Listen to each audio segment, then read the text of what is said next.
Imagine que tu travailles 7 jours sur 7 sur un grand chantier de construction. Comme des milliers d'autres personnes, tu portes des millions de blocs de pierre et tu les poses les uns sur les autres selon un système complexe. Tu travailles sans équipement de construction moderne. Tu n'as pas de climatisation, ni d'accès permanent à l'eau. Il fait si chaud dehors que tu peux faire frire des œufs sur la route. Tu construis cette pyramide depuis des décennies. Et maintenant, quand elle est enfin terminée, tu apprécies le résultat du travail colossal de milliers de personnes. Tu as devant toi un monument culturel géant de valeur mondiale qui va se figer dans le temps et émerveiller les gens pendant des dizaines de milliers d'années. Quelques milliers d'années ont passé, les gens du 21e siècle voient les pyramides et se disent « Waouh, je ne peux pas croire que des humains aient construit ça ». Oui, les gens qui ont construit les pyramides n'auraient pas apprécié ce genre de remarques. Mais en fait, il y a de bonnes raisons de penser que les gens qui l'ont construit ont utilisé une technologie hors du commun. De l'extérieur, on dirait que les grandes pyramides ne sont que de grands triangles de pierre. Les gens ont simplement posé des blocs lourds les uns sur les autres. Et c'est tout. En fait, la conception semble trop parfaite pour être vraie. La pyramide est constituée de plus de 2 millions de blocs. Ils sont si proches les uns des autres et si réguliers qu'on ne pourrait même pas glisser une fine feuille de papier entre eux. Incroyable! Les scientifiques ne connaissent toujours pas la technologie exacte utilisée pour construire les pyramides égyptiennes. L'une des plus grandes et des plus célèbres est la grande pyramide de Gizeh. Cette énorme construction connue dans le monde entier a un grand secret.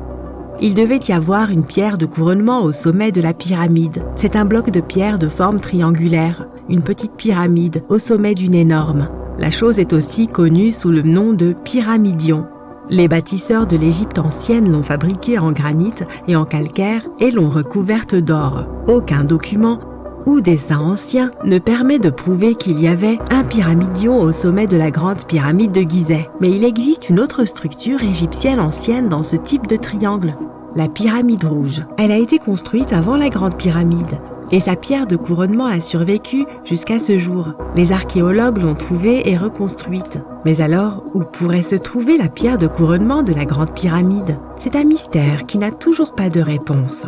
Certains sont persuadés que des voleurs l'ont dérobé au sommet. Peut-être ont-ils simplement grimpé et poussé le pyramidion jusqu'en bas. C'est tout à fait logique. La pierre angulaire était probablement l'élément le plus précieux de la pyramide. De nombreux scientifiques et archéologues ne connaissent toujours pas sa fonction exacte.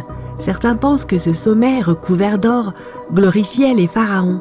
La nuit, la pierre de couronnement reflétait la lumière de la lune et illuminait tout l'espace qui l'entourait. Pendant la journée, cette pierre reflétait la lumière du soleil avec sa surface brillante. On pouvait la voir de loin. Le sommet de la pyramide était une sorte d'étoile guide pour les voyageurs perdus. Tous les autres blocs de pierre de la pyramide sont constitués de calcaire. Les gens les polissaient pour les faire briller. Dans le passé, ils étaient même très brillants et reflétaient la lumière. On aurait pu voir des pyramides lumineuses depuis l'espace, même si elles ressemblaient à de toutes petites lumières. Au fil des milliers d'années, les vents, les tempêtes de sable et les pluies ont modifié l'apparence des pyramides. Si les gens avaient pris soin d'elles pendant tout ce temps, elles auraient ressemblé à quelque chose sorti des films de science-fiction ou bien aux pyramides de Las Vegas. Mais malheureusement, nous ne verrons jamais leur apparence d'origine. Certains archéologues et scientifiques pensent que la pierre de couronnement pouvait absorber l'énergie du soleil et la répartir uniformément dans la pyramide. Personne ne sait précisément pourquoi les Égyptiens avaient besoin de cette technologie. Il y a une théorie selon laquelle les pyramides sont d'anciens systèmes énergétiques. Les pharaons ont appliqué cette énergie pour utiliser des technologies uniques plus avancées que toutes les réalisations du XXIe siècle. Et la forme triangulaire des pyramides était idéale pour stimuler cette énergie électromagnétique. En théorie, le rayonnement solaire ou les forces électromagnétiques s'accumulent au sommet de la pyramide, remplissent les pièces intérieures, puis descendent le long des murs jusqu'à la base. Toute déformation de la surface pourrait empêcher le flux de se répandre. Ils ont donc dû créer une surface parfaitement lisse.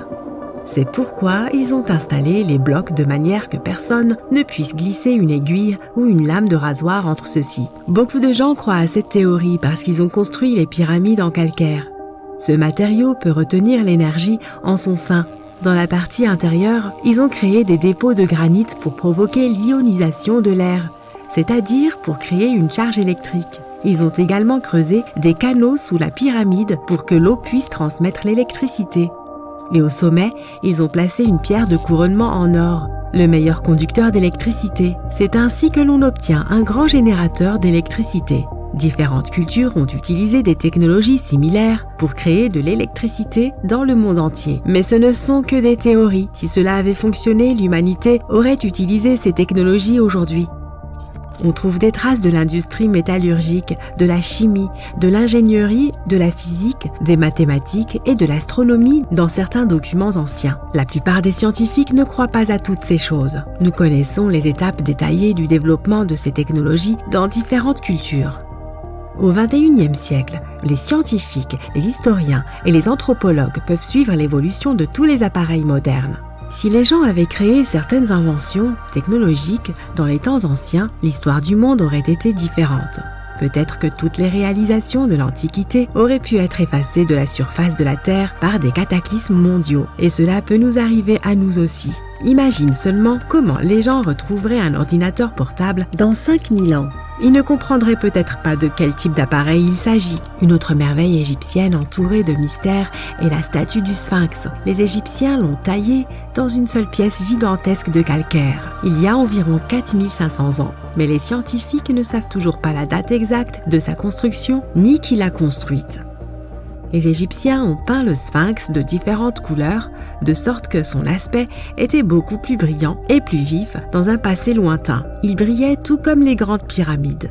Quoi qu'il en soit, le temps n'a pas seulement changé son apparence, mais aussi son nom. Au départ, les Égyptiens l'appelaient Ori-Mekhet. Les Grecs l'ont rebaptisé Sphinx quelques centaines d'années après sa construction. Il soulignait la grandeur des souverains d'Égypte. Il remplissait également la fonction symbolique d'un chien de garde qui surveillait la tombe du pharaon et les chemins qui menaient à celle-ci. Cette version semble réaliste, puisque les archéologues ont découvert de nombreuses entrées secrètes au pied du Sphinx. Peut-être que ces pièces et ces tunnels complexes mènent à des salles souterraines contenant des trésors. Et les trésors ne sont pas toujours de l'or ou des bijoux. Selon les légendes et les théories, le Sphinx garde la salle des archives où sont stockées toutes les connaissances de l'humanité. Les informations sur l'ancien état mythique de l'Atlantide pourraient se trouver ici. Tu peux trouver de nombreuses cartes détaillées des donjons internes du Sphinx sur Internet. Elles montrent des structures de 12 étages de profondeur sous la statue. On dirait une petite ville remplie d'or, de parchemins de savoir et de divers artefacts anciens. Mais on ne peut pas croire toutes ces cartes. Ce ne sont que des théories. Plusieurs milliers d'années se sont écoulées, mais les gens ont en réalité très peu d'informations sur ce sujet. Les archéologues savent qu'il y a encore beaucoup de choses étranges et passionnantes à propos du Sphinx qui n'ont pas encore été découvertes. Les gens du coin ont souvent peur de faire des recherches car ils croient qu'ils peuvent réveiller quelque chose de terrible, des profondeurs souterraines. Par conséquent, ce sont surtout des scientifiques d'autres pays qui mènent les fouilles. En 1998, des scientifiques ont découvert d'étranges tunnels qui menaient à des pièces vides sous le Sphinx. Ils ont constaté que des personnes avaient essayé de passer par ces tunnels dans le passé. Et il est possible que ces personnes aient emporté tous les trésors qui s'y trouvaient. Une des légendes dit qu'un puissant artefact se trouve sous le Sphinx.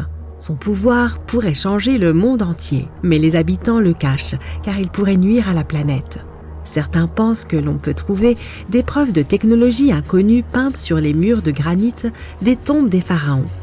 Mais le plus probable est que ces peintures et ces signes nous racontent juste les mythes et les légendes de l'Égypte ancienne. Mais que se passe-t-il si les symboles et les dessins égyptiens sont des instructions détaillées pour utiliser les technologies anciennes? Et si les habitants qui vivaient à cette époque pensaient les gens dans le futur ne seront pas capables d'obtenir de l'énergie par eux-mêmes. Alors laissons-leur des instructions détaillées. Quoi qu'il en soit, il existe de nombreuses énigmes et théories En réalité, la recherche de réponses est une entreprise dangereuse, car il n'est pas facile de pénétrer dans les salles souterraines. Les fouilles peuvent détruire la structure de l'ensemble du sphinx. Toute personne qui se trouve dans les tunnels peut se perdre et ne jamais retrouver son chemin. En plus, cela coûte beaucoup d'argent. En fait, ce qui serait génial, c'est que des chercheurs puissent inventer un appareil qui pourrait scanner les zones souterraines et nous montrer des plans détaillés.